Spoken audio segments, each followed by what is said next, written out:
Yes, good morning everyone. Good morning बेटा, good morning. देखो, हम लोगों ने लास्ट क्लास में क्या पढ़ लिया था? काइनेमेटिक्स का सेकंड पार्ट पढ़ रहे थे हम लोग, चैप्टर 4 हमारा मोशन इन ए प्लेन। मैंने आज आप लोगों को ग्रुप के अंदर एक फिजिक्स का जो सीबीएसई ने सिलेबस डाला है 30% रिड्यूस करके, वो उसकी पीडीएफ भी भेजी है मैंने आप लोगों को। तो उसमें काफी सारे चैप्टर्स जो है बेटा वो आप लोगों के हटा दिए हैं, है ना। लेकिन वो बेसिक नीड है वो तो करवा ही रहे हैं आप लोगों को। जैसे आप लोगों का चैप्टर नंबर 4 है मोशन इन ए प्लेन, ये चैप्टर अब आप लोगों के हट गया सिलेबस से। लेकिन इस चैप्टर में वेक्टर का इंट्रोडक्शन है, और वेक्टर अगर नहीं आता है तो आप लोगों को समझ में आएगा कि आगे की चीजें पढ़ना पॉसिबल नहीं होगी। तो वही चीजें हैं कि हम लोग बेसिक्स जो हैं वो तो सिलेबस में हट गई, उसके बाद भी हम लोग एक्स्ट्रा कर रहे हैं, तो वो तो करेंगे ही। लेकिन काफी कुछ सिलेबस रिड्यूस हो गया, तो आप लोगों के लिए थोड़ा सा रिलैक्सेशन हो गया कि हाँ ठीक है, चलो अब कम हो गया सीबीएसई का सिलेबस, तो हम लोग थोड़ा कर सकते हैं। लेकिन वही जिन बच्चों का गोल आईआईटी, जेई और नीट है, उन लोगों को तो पूरा पढ़ना ही पड़ेगा, ठीक है ना। तो पूरा पढ़ने के लिए आप लोगों को ध्यान देना पड़ेगा कि क्या क्या एक्स्ट्रा है, थोड़ा सा सेल्फ स्टडी करो, जहां डाउट आता है वहां आकर के पूछो। ओके, तो अब हम लोग आज की क्लास स्टार्ट करते हैं। हाँ बोलो बेटा।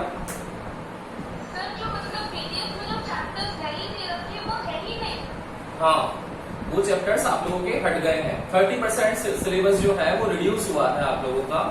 तो उसमें आपने देखा होगा पीडीएफ में कि चैप्टर नंबर 4 जो है वो आप लोगों का हटा रखा है, मतलब है ही नहीं सिलेबस में। ऐसे ही आप लोगों का चैप्टर नंबर 5 के टॉपिक्स वो कम है, चैप्टर नंबर 3 जो था उसके टॉपिक्स कम थे, चैप्टर नंबर 2 था वो कम था, फिजिकल वर्ल्ड आप लोगों का वो हटा। हाँ, तो काफी चैप्टर्स जो है वो हट गए हैं। लेकिन ये मानो कि मैं आप लोगों को जो बेसिक्स रिक्वायरमेंट है ना, बेसिक नीड्स है ना, वो तो करवाऊंगा। क्योंकि अब जैसे वेक्टर में छोड़ देता, मान लो आपको समझ ही नहीं आता, मैं अगर फर्स्ट चैप्टर छोड़ देता तो फंडामेंटल और ड्राइव आप लोगों को पता ही नहीं पड़ता कि फंडामेंटल ड्राइव क्या होता है, कंजर्वेशन लॉज कौन कौन से हैं, कैसे हम लोग उन पर वर्क करते हैं, यूनिट और डायमेंशन कैसे लिखते हैं। अब ये तो बेसिक नीड्स थी ना, अगर हम लोग इनको छोड़ देते तो काम चलता ही नहीं हमारा, ठीक है ना। इसलिए थोड़ा सा आप लोगों को जो बिल्कुल बेसिक रिक्वायरमेंट है वो मैं करवा रहा हूँ। उसके अलावा एक्स्ट्रा टॉपिक्स है बेटा, रिलेटेड टॉपिक्स हैं जो हट गए हैं, वो आप लोग थोड़ा सेल्फ स्टडी करो, जहां डाउट आता है वहां पूछो। क्योंकि 40 मिनट्स की यहाँ अपनी इस क्लास में पॉसिबल नहीं होगा, उसके लिए फिर एक्स्ट्रा आप लोगों को मेहनत करनी पड़ेगी, ठीक है ना। एक्स्ट्रा टाइम देना पड़ेगा, तब मैं करवा पाऊंगा, क्योंकि अपना 40 मिनट का टाइम होगा तब इतना ही पॉसिबल है, एक्स्ट्रा टाइम में हो सकते हैं। ओके, तो आज की क्लास स्टार्ट करते हैं हम लोग।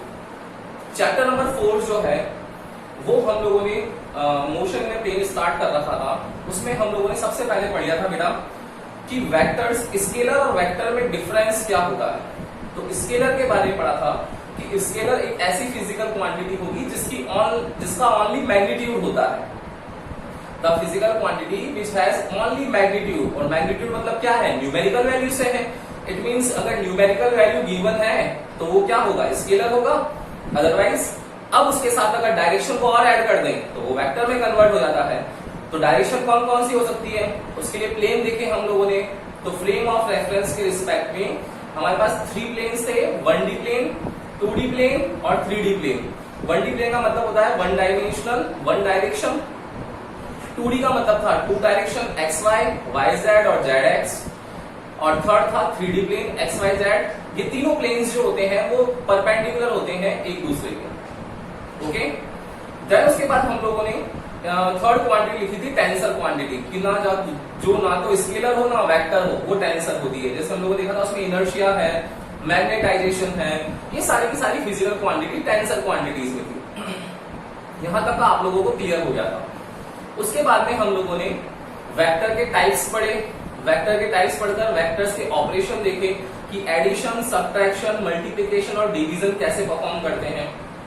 तो डिवीजन का कोई यहाँ पर था नहीं, डिवीजन में हम लोग उसको पावर इनवर्स लेके जाएंगे और कर देंगे सॉल्व, तो वो इतना बड़ा इशू नहीं है। मेन इसके अंदर जो एडिशन सब्ट्रैक्शन के आप लोग कर सकते हो, सारी की सारी कहानी जो आकर अटकी थी इस ऑपरेशन में, वो अटकी थी मल्टीप्लिकेशन पर, कि आप लोगों को मल्टीप्लिकेशन सीखना बहुत जरूरी है। जिसमें आप लोगों का था scalar product of vector quantity, it means दो वेक्टर क्वांटिटी को अगर मल्टीप्लाई करोगे और आंसर अगर आपका स्केलर आ गया तो उसको हम लोग उन दोनों के बीच में जो मल्टीप्लीकेशन होगा वो डॉट से आएगा, डॉट प्रोडक्ट बोलेंगे इसको। सेम अगर दो वेक्टर क्वांटिटी है और उनसे जो आंसर आ रहा है वो भी वेक्टर आ गया इस बार, तो अब इन दोनों फिजिकल क्वांटिटी का जो मल्टीप्लीकेशन करेंगे वो क्रॉस से करेंगे, तो डॉट प्रोडक्ट क्रॉस प्रोडक्ट। ये आप लोगों को क्लियर हो गया था। डॉट प्रोडक्ट के लिए मैं डायरेक्ट सिखाया था कि आई को मल्टीप्लाई कर लो, जे को कर लो, के को कर लो, क्लियर था। देन उसके बाद वेक्टर क्वांटिटी थी तो क्रॉस प्रोडक्ट में हम लोगों ने एक डिटर्मिनेंट मेथड देखा था जिसके अंदर प्लस आई कैप माइनस जे कैप और के कैप रख करके उसको सॉल्व करते हैं और सॉल्व करके हम लोग वेक्टर जो आंसर आएगा हमारा वेक्टर प्रोडक्ट का वो हम लोग फाइंड आउट कर लेते हैं। ये काम हम लोग लास्ट क्लास में कर चुके थे। इसके साथ में हम लोगों ने एक लास्ट टॉपिक और क्या था, position vector and displacement vector. Position का मतलब होता है कि किसी भी पॉइंट की अगर किसी भी कोऑर्डिनेट सिस्टम है, 2D हो चाहे 3D हो, दोनों में अगर हम लोग ओरिजिन की रिस्पेक्ट में उसकी पोजीशन को फाइंड कर ले, ओरिजिन की रिस्पेक्ट में अगर हम लोग किसी भी पॉइंट की पोजीशन को फाइंड कर लें, दैट मींस वो पोजीशन वेक्टर होगा जिसको डिनोट करते हैं आर से। एंड सेकंड था डिस्प्लेसमेंट वेक्टर, कि जो पोजीशन वेक्टर्स है उनके बीच की जो डिस्टेंस होगी वो होगी हमारी डिस्प्लेसमेंट वेक्टर। उसका क्वेश्चन करवाया था मैंने आप लोगों को, एक पोजीशन से दूसरी पोजीशन शिफ्ट हो गया था तो डिस्प्लेसमेंट फाइंड किया था। तो डिस्प्लेसमेंट हम लोगों ने क्या किया था, दोनों को उसमें माइनस कर लिया था, R2 माइनस R1 कर लिया था। ये सारी कहानी आज तक की अभी तक की क्लियर होगी। जिसको भी डाउट है बता दो। मैंने ये रिवीजन जो करवाया है इस रिवीजन में आप लोगों को किसी को भी कोई डाउट है पुरानी क्लासेस में बोल दो बेटा, नहीं तो आगे चलते हैं फिर आज। Yes, any doubt? नो? तो आज हम लोग इसमें, हाँ बोल बेटा। चैप्टर 1 to 5 बेटा। चैप्टर 1 आप लोगों का फिजिकल वर्ल्ड, फिर chapter 2 unit and dimension, chapter 3 motion in a straight line, chapter 4 motion in a plane, and 5th chapter आ जाएगा अभी Newton's and laws of motion. ये आप लोगों का पढ़ रखा है 9th क्लास में। First law of motion, second law of motion, third law of motion, तो काफी इजी है ना। तो 1 to 5 में अच्छा प्लस बेसिक क्लासेस भी आएगी आप लोगों की, ये याद रखना। जो बेसिक क्लासेस है ना जिसमें integration, differentiation, vector, coordinate geometry, binomial, logarithm, ये टॉपिक्स पे आप लोगों को क्लियर होने चाहिए। वहां से भी कोई क्वेश्चन नहीं जा सकता है। ऑब्जेक्टिव पेपर होगा आप लोगों का, उस ऑब्जेक्टिव पेपर के अंदर 30 मार्क्स के ऑब्जेक्टिव पेपर होंगे और एक रिटन असेसमेंट होगा। उसमें आप लोगों को एक असाइनमेंट टाइम मिलेगा और उसके अंदर आप लोगों को 20 मार्क्स के क्वेश्चंस आएंगे, वो आप लोगों को फिल करके जो टाइम स्लॉट देंगे उसमें आप लोगों को वापस प्रोवाइड कराना पड़ेगा। आप लोगों को क्या होगा, डिटेलिंग है काफी, मैं आप लोगों को टाइम आने दो, हाफ ईयरली आसपास बता दूंगा आप लोगों को। अभी काफी टाइम है आप लोगों का, अभी अच्छे से पढ़ो, जितना पढ़ लिया है सब चीजों का रिवीजन करो, और जिन्होंने नहीं पढ़ा है वो फर्स्ट बार भी पढ़ लो अब, क्योंकि अब हाफ ईयरली है, कोई सॉल्यूशन नहीं बचेगा आप लोगों के इसके पास। और सीनियर से पूछे देखना, हाफ ईयरली में मार्क्स कम थे तो ईयरली का रिजल्ट बिगड़ जाता है, क्योंकि वो डिसाइड यहीं से होता है। सोचो अभी 5 चैप्टर 100 मार्क्स के, बाद में 15 चैप्टर 100 मार्क्स के, फर्क किसमें है? ज्यादा मार्क्स कहाँ आ सकते हैं? अभी आ सकते हैं ना भाई। अभी 5 मार्क्स में हमको 5 चैप्टर्स में हम लोगों को 100 मार्क्स मिल जाएंगे, तो ज्यादा मेहनत अभी करनी पड़ेगी। बाद में फिर 15 चैप्टर्स करेंगे तब जाकर के 100 मार्क्स मिलेंगे, तो फिर तो लॉस हो गया अपने को। उस टाइम पर आप लोगों के पास में 15 चैप्टर्स पढ़ना टफ रहता है थोड़ा सा। तो अभी बहुत अच्छा मौका है, हर एक सब्जेक्ट में आप लोगों को अच्छे से मार्क्स गेन करने हैं। इजीली है, कर सकते हो, सब देने कोई दिक्कत नहीं आएगी। और डाउट आता है तो टीचर सही है आप लोगों के लिए। चलो तो आज हम लोग स्टार्ट करते हैं position and displacement vector. Last topic क्या था बेटा? इसके बाद में आज है नेक्स्ट लास्ट है यूनिट वेक्टर, और इसके बाद में फिर मैं आप लोगों को कुछ लॉस पढ़ाऊंगा और चैप्टर को हम लोग कंप्लीट करेंगे। ये चैप्टर सिलेबस नहीं था फिर भी करवा दिया देखो मैंने, क्योंकि मुझे भी पता आप लोगों को आगे बहुत काम आने वाला है चैप्टर। ओके चलो देखो यूनिट वेक्टर क्या होता है बेटा। यूनिट वेक्टर के बारे में मैंने आप लोगों को हल्का फुल्का आइडिया दे रखा है। क्या दे रखा है कि आप लोगों ने बोला था कि सर किसी भी scalar quantity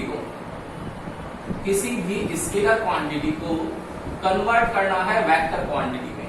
if you want to convert the scalar quantity into vector quantity, then we multiply the scalar quantity with i cap, j cap, k cap, r cap and n cap. That are the unit vectors. ये सारे के सारे unit vectors थे। कौन कौन से थे?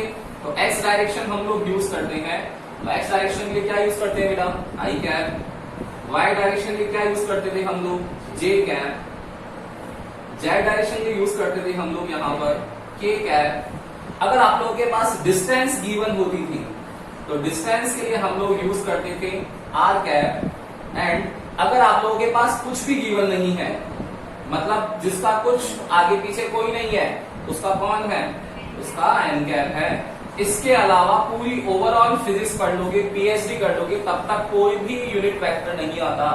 मतलब आप लोगों को एक पर्टिकुलर डायरेक्शन चाहिए, आपको इनसे हमेशा दो हाथ करना पड़ेगा, आपको हमेशा इनका नीड पड़ेगी। कभी भी ऐसा नहीं होगा कि आप इनके बिना सॉल्यूशन कर पाओगे। बहुत जरूरी था, लेकिन पता नहीं क्यों सीबीएसई ने हटा दिया इसको। अब देखो, आई कैप, जे कैप, के कैप, आर कैप और एन कैप, ये हमारे यूनिट वेक्टर्स हैं, ये सारे यूनिट वेक्टर्स हैं। तो इनकी डिफाइन क्या होती है, इनकी डिफाइन कैसे हम लोग रिप्रेजेंट करेंगे? तो ये बोलता है कि लेट कोई फिजिकल क्वांटिटी है आप लोगों के पास में, let physical quantity is given by vector A. Physical quantity is given by vector A. अब हम लोगों को यूनिट वेक्टर फाइंड करना है ए का। देयरफॉर यूनिट वेक्टर ऑफ ए क्या करते हैं बेटा, मैंने क्या बताया था कि यूनिट वेक्टर्स जो होते हैं स्पेशल होते हैं। जो भी इंसान किसी को भी जिंदगी में डायरेक्शन दिखाता है वो हमेशा स्पेशल होता है उसके लिए। ये तो बात पता ही है आप लोगों को, नॉर्मली हम लोग बहुत बार यूज करते हैं कि इसने मुझे डायरेक्शन दिखा दी, मतलब ये स्पेशल है मेरे लिए। वही वाली कहानी यहाँ पर भी अप्लाई होती है। और स्पेशल लोगों को हमेशा कैप पहना के रखते हैं, कि कैप पहना के रख दी है। तो यूनिट वेक्टर ऑफ ए क्या होगा, मुझे इसको कैप पहनानी पड़ेगी। पहना दी कैप मैंने, ए कैप। क्या होता है ये, क्या होता है, ये होता है vector of A. Vector of A, A का वेक्टर हो गया divided by magnitude of A, magnitude of A. तो आप लोगों के पास में यूनिट वेक्टर्स जो होगा वो क्या होगा, vector A divided by magnitude of vector A. अब मैग्नीट्यूड कैसे निकालेंगे हम लोग, लेट सपोज देखो फॉर एग्जांपल आप लोगों को फिजिकल क्वांटिटी गिवन है, P गिवन है आप लोगों को 2i cap plus 3j cap. अब इसका आप लोगों को वेक्टर गिवन है, पूछा जाएगा फाइंड यूनिट वेक्टर। कैसे फाइंड करोगे बेटा, यूनिट वेक्टर फाइंड करना है, कुछ भी नहीं, इजी सा है। क्या करना चाहिए आप लोगों को, P लगा देना चाहिए, यूनिट वेक्टर बोल रहे हैं तो कैप लगा देना चाहिए। क्या होगा बेटा ये कि vector upon magnitude of vector, तो क्या आ जाएगा वैल्यू, वेक्टर बी की वैल्यू कितनी है 2i cap plus 3j cap, direct लिख दिया। एंड मैग्नीट्यूड मैंने आप लोगों को लास्ट क्लास बताया था, मैग्नीट्यूड कैसे निकालते हैं, याद है किसी को, कि i कैप के साथ में जो है, j कैप के साथ जो है, अगर k कैप के साथ होता तो वो भी, सबका क्या करना है, स्क्वायर करना है। तो 2 2 जा 4 प्लस 3 3 जा 9। तो हमारे पास जो यूनिट वेक्टर P कैप आने वाला है वो कितना आने वाला है 2i cap plus 3j cap over under root 30। ये मेरे पास यूनिट वेक्टर आ गया। देखो कितना इजी है ना, कि भाई हम लोग वेक्टर लिखना सीख गए थे कि किसी पॉइंट की पोजीशन गिवन है, 2 और 3 कोऑर्डिनेट्स हैं, उसको हम लोग लिख सकते थे ऐसा, ये बता चुका हूं मैं आप लोगों को। मैग्नीट्यूड निकालना वो भी बता चुका हूं आप लोगों को। क्या करा, उन दोनों का डिवाइड ही तो किया है, जिससे यूनिट वेक्टर आ गया। सीधी सी कहानी है, बहुत इजी सी। बोलो आया क्या समझ, कैसे लोग आ गया बेटा? तो एक बार इसका स्क्रीनशॉट ले लो फटाफट से और आगे चलते हैं हम।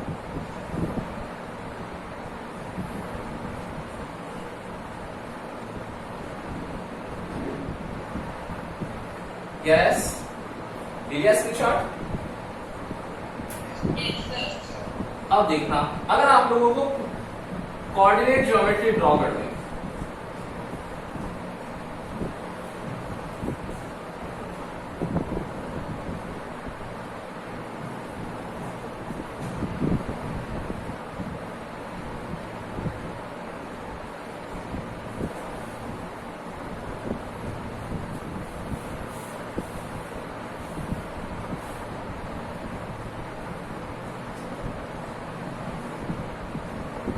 इक्वेशन है, ये आप लोगों को x दे दिया, ये प्लस y, ये माइनस x है, ये माइनस y है, ये मेरा ओरिजिन पॉइंट है। ठीक है, क्वेश्चन आएगा आप लोगों के पास में, find the unit vector in each direction, find the unit vector in each direction with the help of I cap and j cap. Find the unit vector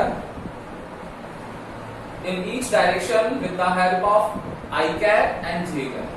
बताओ भाई क्या हो सकता है, किसी को आएगा क्वेश्चन, ऐसा क्वेश्चन आ गया, अटक गए, बताओ क्या करोगे? यूनिट वेक्टर कैसे निकालते हैं? आप लोग बोलोगे कि सर वेक्टर ओवर वेक्टर का मैग्नीट्यूड, यही निकालते हैं, इजी सी कहानी है। अब देखो बेटा, डायरेक्शन गिवन है आप लोगों को, इन ईच डायरेक्शन, देखो डायरेक्शन कौन कौन सी गिवन है, positive X, negative X, positive Y, negative Y, clear? अब इसमें देखना, प्लस एक्स है ना, तो मेरा डेफिनेटली यहां पर जो यूनिट वेक्टर होगा वो प्लस का ही होगा, प्लस आई कैप। अगर नेगेटिव है तो यहां पर क्या होगा, माइनस का आई कैप होगा। यहां प्लस वाई है तो प्लस का जे कैप होगा, यहां माइनस वाई है तो माइनस का जे कैप होगा। कोई दिक्कत ही नहीं किसी को यहां तक कोई कहानी में। अब हम लोगों को लिखना है क्या, यूनिट वेक्टर। मैंने आप लोगों को सिखाया था कि अगर कोई पॉइंट है P 2 और 3, इसको अगर रिप्रेजेंट करना है हम लोगों को एक्स वाई कोऑर्डिनेट सिस्टम में, तो क्या करते थे बेटा, लास्ट क्लास में क्या बता रखा था कि सर ओरिजिन पॉइंट से 1 और 2 लेना है, फिर ओरिजिन पॉइंट से 1, 2 और 3 लेना है। 1, 2, 1, 2, 3 के अंदर हम लोगों को क्या करना है कि पॉइंट को रिप्रेजेंट करना है। तो ये पॉइंट दिया, ये होता था, और इसको हम लोग वेक्टर फॉर्म में लिखते थे। तो क्या लिखते थे, 2 था तो 2i कैप, यहां 3 था तो 3j कैप, और ये हमारे पास वेक्टर में कन्वर्ट कर रहा था। यही तो कहानी थी। अब देखो, इसके बीच में जो भी वैल्यू आएगी बेटा, प्लस एक्स और प्लस वाई के बीच में, 0 to 90 के बीच में जो भी वैल्यू आएगी, उसमें क्या हर बार ये प्लस का आई कैप और प्लस का जे कैप ऐड होने वाला है या नहीं है, बताओ मुझे। होगा ना, आई कैप प्लस जे कैप हर बार होगा। वैल्यू कुछ भी हो सकती है, जैसे यहाँ 2, 3 थी तो 2 और 3 लगा लिया। हो सकता था 5, 4 हो तो 5 आई कैप प्लस 4 जे कैप, मतलब आई कैप और जे कैप तो प्लस के आने वाले हैं, बिल्कुल आने वाले हैं। अब इसका यूनिट वेक्टर लिखना है हम लोगों को, तो क्या लिखा, ये तो वेक्टर लिखा है हम लोगों ने। अब इसको क्या करना पड़ेगा, डिवाइड करना पड़ेगा, किससे, मैग्नीट्यूड से। तो क्या करेंगे, इसको डिवाइड कर लेंगे मैग्नीट्यूड से। तो अंडर रूट यहाँ 1 है तो 1 का स्क्वायर 1 प्लस 1 का स्क्वायर 1, और 1 और 1 कितना हो गया, 2 हो गया। तो I cap plus J cap over under root 2, clear. Now अब इसमें लिखना है, तो आप लोग बोलोगे सर जितनी भी वैल्यूज आएगी सेकंड क्वाड्रेंट में वो हमेशा माइनस वाली आएगी, तो minus I cap plus J cap over under root 2, clear. इस थर्ड क्वाड्रेंट सिस्टम में क्या होगा बेटा, यहां पर सारी वैल्यूज माइनस की एक्स की और सारी वैल्यूज माइनस की जे की। तो इसमें जो भी वैल्यू लिखोगे, कोई सी भी वैल्यू हो, अंडरस्टूड है कि उसके साथ ये तो आप लोगों को लगाना ही लगाना है। देखो मैंने आप लोगों को कितनी अच्छी चीज प्रोवाइड करवा दी, कोई भी वैल्यू आ जाए आंख बंद करके आप लोगों को इससे तो मल्टीप्लाई करना ही पड़ेगा। आया समझ आया। इसके बीच में कोई भी वैल्यू है, क्या होगा, प्लस का आई कैप माइनस का जे कैप ओवर अंडर रूट 2। देखो कितना अच्छा है सॉल्यूशन, है ना, कि आप लोगों के पास हर एक इंडिविजुअल वैल्यू आ गई। बहुत इजी क्वेश्चन है, लेकिन इसके मायने बहुत अलग है। देखो हर बार आप लोगों के पास पता पड़ रहा है कि इसलिए तो प्लस आई कैप और माइनस जे कैप आएगा, कोई सी भी वैल्यू को। मुझे आप लोगों को बोल दिया, क्वेश्चन आया, देखो क्वेश्चन को चेंज कर देगा एग्जामिनर कि पॉइंट है P23, उसको रिप्रेजेंट करना है इन फोर्थ क्वाड्रेंट। अब देखो अटक गए ना, बच्चा क्या करेगा, मैक्सिमम स्टूडेंट्स क्या करेंगे, सोचो क्या करेंगे, जिनको इसका आइडिया नहीं है वो बोलेंगे कि सर P23 है और फोर्थ क्वाड्रेंट में मुझे रिप्रेजेंट करना है। कुछ नहीं, इजी सा है sir, 2i cap plus 3j cap over इसका मैग्नीट्यूड लगा देंगे सर। तो कितना आएगा, 2 2 जा 4, 3 3 जा 9, 9 और 4 13। ये सर आंसर हो गया। हुआ क्या आंसर, नहीं हुआ ना, मुझे ये नॉलेज पता है अब दिमाग में चलेगा कि फोर्थ क्वाड्रेंट बोला है, इट मींस मेरा x तो होगा प्लस का और y होगा माइनस का, तो मैं इसको चेंज कर लूंगा, ये प्लस 2y कैप और ये क्या हो जाएगा माइनस 3j कैप। हो गया खत्म क्वेश्चन। नीट में ऐसा क्वेश्चन पूछा गया था, तो जो बच्चे नीट के लिए प्रिपेयर्ड होंगे उनमें एक क्वेश्चन ऐसा दे रखा है, देखो कितना इजी क्वेश्चन है, लेकिन मोस्ट ऑफ द स्टूडेंट्स पता नहीं जल्दीबाजी में करते हैं या कॉन्सेप्ट पता नहीं है, मिस्टेक करके आते हैं, छोटी सी मिस्टेक करते हैं, बस कुछ ही नहीं है, प्लस माइनस का है, चारों ऑप्शन दिए हुए रहेंगे, हो गए गड़बड़, खत्म, 3 नंबर गए, ठीक है ना। तो ध्यान रखना, ओके कर सकते हो, एक बार स्क्रीनशॉट ले लो फिर आगे चलते हैं।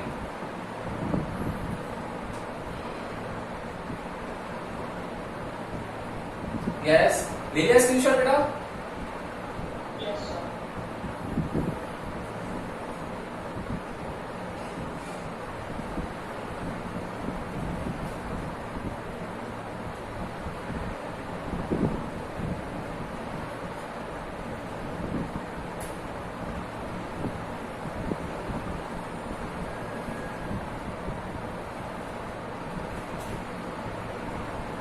ना कुछ लॉज हैं वेक्टर एडिशन के, तो नेक्स्ट करेंगे हम लोग, ये इंपॉर्टेंट है, laws of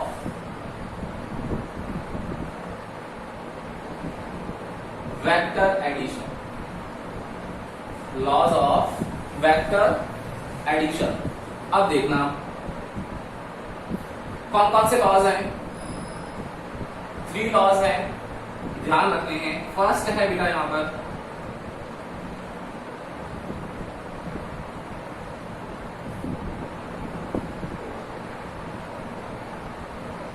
triangle law of vector addition, second है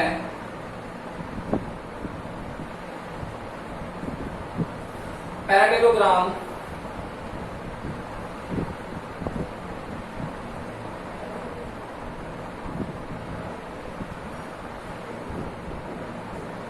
parallelogram law of vector addition, and third है last polygon law of vector addition। इसमें ये जो आप लोगों का है, इसमें फर्स्ट वाला लेस इंपॉर्टेंट है 5 स्टार और ये 7 स्टार, और इसके बारे में कोई पूछता नहीं है। दोनों जो है स्टेटमेंट ट्रायंगल लॉ और parallelogram law most of the exams में पूछे गए क्वेश्चंस में से हैं।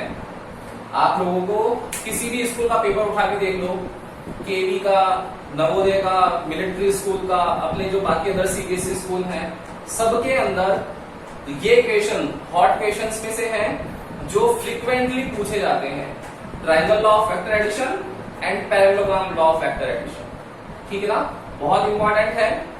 1 बाय 1 देखते हैं। आज केवल हम लोग triangle law of vector addition पे जाएंगे और parallelogram law of vector addition कल से करेंगे, ताकि आप लोगों का ये कंप्लीट हो जाए। बस ये हम लोग तीनों करके इस चैप्टर को कंप्लीट कर देंगे, ठीक है ना। इतना ही इस चैप्टर का सफिशिएंट है, बहुत सारी चीजें हैं लेकिन रिक्वायर्ड होगी तो टाइम पे करवा देंगे, अदरवाइज सफिशिएंट रहता, ओके। तो आज हम लोग करते हैं सबसे पहले triangle law of vector addition, ठीक है। चले हम लोग triangle law of vector addition पे, देखना बेटा, इसका स्क्रीनशॉट ले लेंगे आप लोगों ने, ले लिया, देखो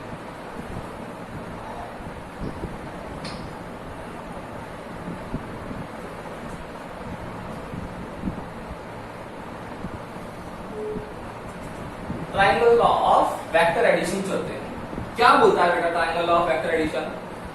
ये बोलता है, देखना इसका स्टेटमेंट लिखते हैं फिर इसको रिप्रेजेंट करते हैं। According to this law, comma, inverted comma, if to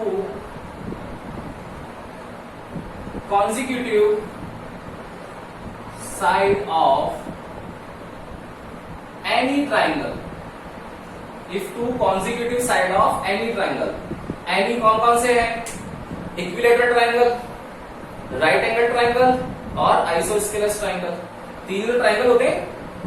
तो according to this law, if two consecutive sides of any triangle is represented by vector A and vector B if two consecutive sides of any triangle is represented by vector A and vector B, then third side of this triangle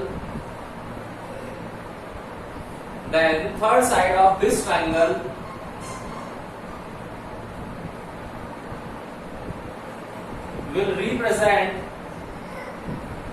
the resultant vector in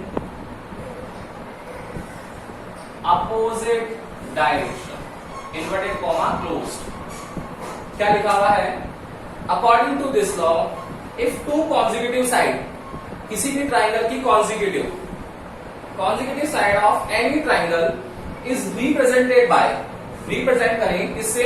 vector A and vector B से, then vector A और vector B को क्या करना है? Vector addition करना है, तो add करेंगे तो क्या आएगा? आंसर आएगा। आंसर क्या बोलते हैं? रिजल्टेंट। तो vector A and vector B, then third side of this triangle, third side जो होगी इस ट्राइंगल की, this triangle will represent the resultant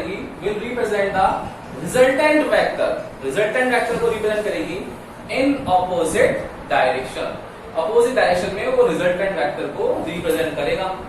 कैसे करेगा वो देखते हैं।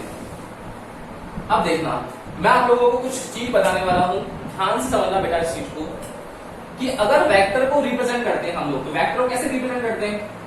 इस अकॉर्डिंग करते हैं क्या बेटा? करते हैं ना। तो ये जो पॉइंट होता है ना इसका, ये होता है इसका हेड, और ये होता है ना, वो होता है इसका टेल। क्या कि ये इसका हेड है, ये पॉइंट, और ये इसका जो पॉइंट है वो क्या है? टेल है। क्लियर? हेड और टेल में से आप लोगों को ये समझना है कि कभी भी आप लोगों के पास में दो हेड और दो टेल को नहीं मिलाना है। क्या? वापस सुनना, एक जनरल रूल है कि कभी भी आप लोगों को दो हेड और दो टेल को नहीं मिलाना है। कैसे नहीं मिलाना है? कि अगर लेट सपोज कॉन्सेक्यूटिव साइड्स ऐसी है, तो आप लोगों के पास ये देखो, ये दो हेड ही मिल रहे हैं, यहां पर रिजल्टेंट के मिल सकते हैं। दो वेक्टर जो गिवन वेक्टर है ना, उनके नहीं मिलने चाहिए। देखो, ये ऐसा पॉसिबल नहीं है। क्लियर? फिर ऐसा भी पॉसिबल नहीं है आप लोगों के पास में कि ये क्यों? देखो, डायरेक्शन निकालनी है, पॉसिबल हो सकता है एंगल चेंज होगा। कैसे होगा? देखो, अगर मैं यहां से इसको आगे इंक्रीज कर दूं और यहां से इसको इंक्रीज कर दूं, तो बताओ बेटा इंटरसेक्शन एंगल कौन सा होगा? ये वाला हुआ या ये वाला हुआ? फर्स्ट होगा या सेकंड होगा? मुझे बताओ, इंटरसेक्शन एंगल फर्स्ट होगा सेकंड होगा? कौन बता रहा है आंसर? सेकंड। क्यों? फर्स्ट क्यों नहीं हो सकता? सर, एक सबसे पहली बात तो सर हेड टू हेड जुड़ रहे हैं, तो सर ऑपोजिट 360 माइनस अल्फा हो जाएगा, तो इंटरसेक्शन एंगल सेकंड वाला होगा। Very good, very good, very good. देखो, बहुत अच्छी बात है। क्या करेंगे इसके अंदर कि वेक्टर के अंदर जब भी अगर आप लोगों के पास ऐसी कंडीशन होगी, याद रखना कि जो ये पॉइंट है ना, ये ओरिजिन से निकले हुए हैं सारे के सारे, इसलिए ये पॉइंट 0 डिग्री है, ये मेरा 90 है, ये मेरा 180 है, और ये मेरा 270 एंड अगेन 360 है। क्लियर है ना? तो एक ही ओरिजिन से निकले हुए थे, लेकिन अगर इनका फ्रेम ऑफ रेफरेंस चेंज हो जाता है, फ्रेम ऑफ रेफरेंस चेंज हो जाता है, तो एक वेक्टर जो भी गिवन है उसको तो एज इट इज लिख लो, और बाकी को हमेशा 360 माइनस करके लिखते हैं। ये सिद्धि को बहुत अच्छी चीज बता दे। तो यहां पर क्या होगा? यहां पर आप लोगों के पास देखो, ये किसी और पॉइंट से जा रहा है, ये किसी और पॉइंट से आ रहा है। अगर यही कंडीशन यहां पर ये होती बेटा, देखना, ये एक वेक्टर है, दूसरा वेक्टर ऐसे होता। अब बताओ इंटरसेक्शन एंगल कौन सा होगा? अब कौन सा होगा? देखो, दोनों का ओरिजिन एक है ना, है क्या? दोनों का ओरिजिन एक है, तो कौन सा एंगल आएगा? ये वाला। क्लियर? अब कोई ये नहीं बोलेगा कि सर देखो इसको पीछे की ओर एक्सटेंड कर दे तो ये वाला एंगल होगा। ये एंगल नहीं हो सकता, ये वाला एंगल राइट है। सेम ऐसा यहां देखो कि अब इसका देखो, इसका स्टार्टिंग पॉइंट और इसका यहां से दोनों अलग अलग है, तो यहां पर एक जो करेंगे वो क्या करेंगे 360 माइनस करेंगे। तो मुझे अगर फर्स्ट एंगल निकालना है, फर्स्ट एंगल भी पॉसिबल है, कब पॉसिबल है, जब हम उसको 360 माइनस कर दें। तो आपको ध्यान ही रखना 360, अगर याद रहता तो बहुत अच्छी बात है, नहीं रहता तो क्या करो कि आप क्या करो उसको एक्सटेंड कर लो। देखो ये इंक्रीज कर लिया मैंने, ये इसको इधर इंक्रीज कर लिया, देखो इसको एक्सटेंड करा, इसको एक्सटेंड करा, बताओ अब ऑरिजिन आया नहीं आया, ये वाला आया नहीं आया, ऑरिजिन आ गया ना। इस ऑरिजिन की रिस्पेक्ट में ये भी आगे स्टार्ट हो रहा है, ये भी हो रहा है, तो बताओ ये वाला एंगल हुआ है नहीं हुआ, यस और नो, सबको आई या नहीं आई, बहुत इंपॉर्टेंट चीज है ये, बोलो बोलो भाई। हिरण्या, आशी, भावीन, देवेंद्र, भाई वापस देखो, हाँ देखो मैंने क्या बताया बेटा, एक लाइन याद रखो, एक लाइन क्या याद रखनी है कि सर अगर ये सिस्टम है तो ये सिस्टम तो मैं बचपन से सीखता हुआ आया हूं। तो मैंने इसमें क्या सीखा कि मेरा ये 0 डिग्री है, ये मेरा 90 डिग्री है, ये मेरा 180 डिग्री है, ये मेरा 270 है। ये कैसे पता पड़ा कि आपने अपने डी को, जो डी में 0 पॉइंट होता है, डी सबने देख रखा है, डी में 0 पॉइंट होता है, उसको यहां रखते हो ना, तब पता पड़ता है कि ये 0 है, मतलब एक ही ओरिजिन से स्टार्ट है। ये गाड़ी यहां से स्टार्ट हुई, ये भी यहां से हुई, ये भी यहां से हुई, ये भी यहां से हुई, तो पता पड़ा। तो एक पॉइंट चाहिए हम लोगों को, ये आ गया समझ में। देखना अब इस केस में देखो, देखो इस वाले केस में देखो, यहां पर क्या है बेटा, एक वेक्टर यहां से स्टार्ट हुआ, दूसरा वेक्टर यहां से स्टार्ट हुआ, दोनों की गाड़ी एक ही जगह से, एक ही पॉइंट से स्टार्ट हुई क्या, तो इनके बीच में कौन सा एंगल आना चाहिए, ये वाला एंगल आना चाहिए।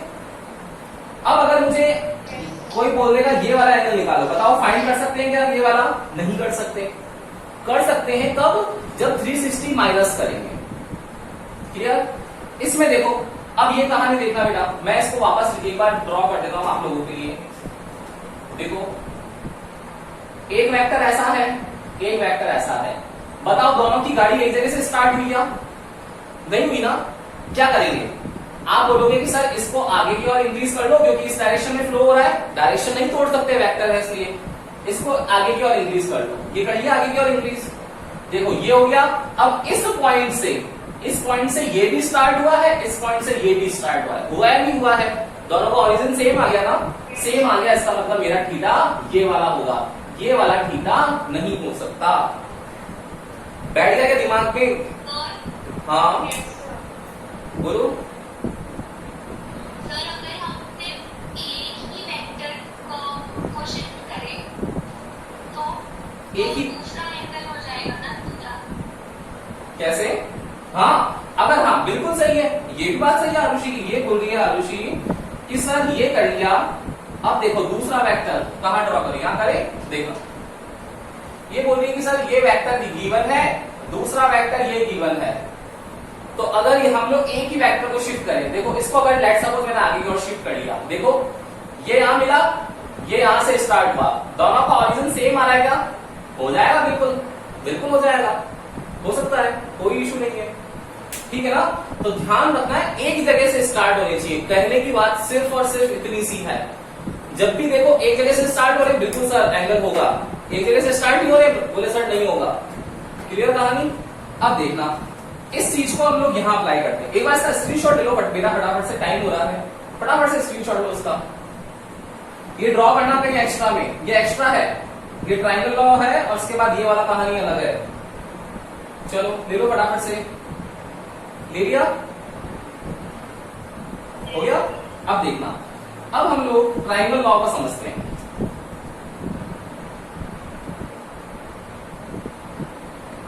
ट्राइंगल लॉ क्या बोल रहा है, इफ टू कॉन्जिक्यूटिव साइड, कोई भी ट्राइंगल है तो उसकी कॉन्जिक्यूटिव साइड कैसी हो सकती है, ये वाली, और इसके बाद कॉन्जिक्यूटिव कौन सी होगी, यही होगी, क्या ये कॉन्जिक्यूटिव साइड हो सकती है क्या, ये वाली, ये हो सकती है क्या, नहीं हो सकती है, इसको क्या बोलते हैं, एडजेसेंट साइड्स बोलते हैं, ठीक है ना।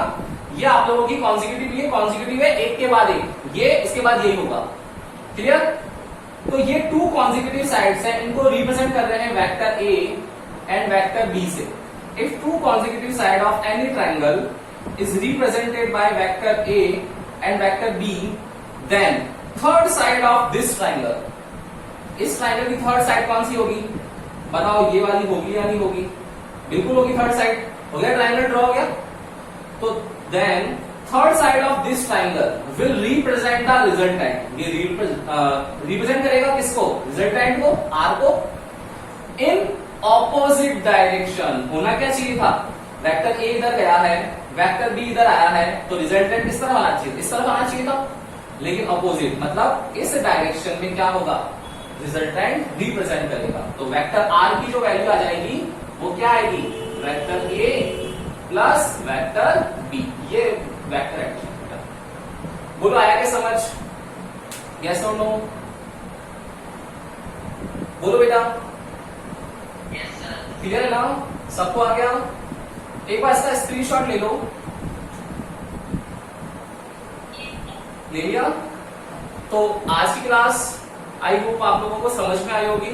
कोई भी डाउट होता है बेटा तो आप लोग पूरा वीडियो देखा करो।